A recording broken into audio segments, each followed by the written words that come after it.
श्री राम, जय श्री कृष्ण। आप सभी को एक छोटी सी कहानी सुनाना चाहूंगी जो है मौका मत गवाओ। हालांकि आपने ये कहानी में भी पॉसिबल की सुन रखी होगी, बट स्टिल लेट्स स्टार्ट। एक बार एक गांव में बाढ़ आ गई।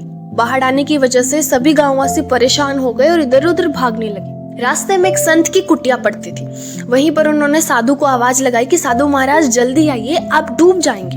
लेकिन साधु महाराज ने कहा कि नहीं, मुझे तो भगवान बचाने आएंगे। गांव वालों ने कई बार कहा कि साधु महाराज हट मत कीजिए, पानी का स्तर बढ़ रहा है, आप जल्दी आ जाइए। लेकिन वो अपनी हट पर अड़े और कहा कि नहीं, मुझे तो भगवान ही बचाने आएंगे। अब क्योंकि पानी का स्तर बढ़ रहा था तो गांव वाले भी वहां से बचकर चले गए। तो बीतते बीतते पानी का स्तर कमर तक आ गया। अब क्योंकि पानी का स्तर बढ़ गया था तो इसलिए गांव में जितने भी इंसान रह गए थे वो नाव में जाने लगे। तो एक नाविक ने रोका और कहा कि साधु महाराज जल्दी आइए, नहीं तो आप डूब जाएंगे। लेकिन साधु महाराज ने कहा मुझे तो भगवान बचाने आएंगे। उन्होंने कहा कि साधु महाराज जिद मत कीजिए, जल्दी आ जाइए। लेकिन साधु महाराज अपनी हठ में लीन और साधु महाराज अब भी उस पानी में ही खड़े। अब कुछ ऐसे इंसान जो पानी में रह गए थे उनको बचाने के लिए हेलीकॉप्टर आया।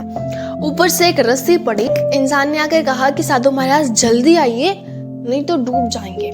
लेकिन साधु ने कहा नहीं, आप जाइए, मेरे भगवान आएंगे मुझे बचाने। वो हेलीकॉप्टर भी चला गया और साधु महाराज उसी पानी में डूबकर उनकी मृत्यु हो गई। भगवान के पास गए तो उन्होंने कहा कि मैंने आपकी इतनी तपस्या की, पूरी जिंदगी आपकी भक्ति में लीन रहा, तो जब मेरा आखिरी वक्त आया, जब मैं मुश्किल में था, आप मुझे बचाने क्यों नहीं आए? भगवान ने कहा मैं बचाने आया था, और एक बार नहीं 3 बार बचाने आया था। पहला गांववासी बनकर, दूसरा नाविक बनकर और तीसरा हेलीकॉप्टर से।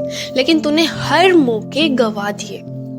कहने का मतलब है भगवान हमें कई मौके देता है लेकिन हम ही उन्हें गवा देते हैं। इसलिए इन अपॉर्चुनिटीज को मिस मत करो and focus on your goal. जय श्री कृष्ण।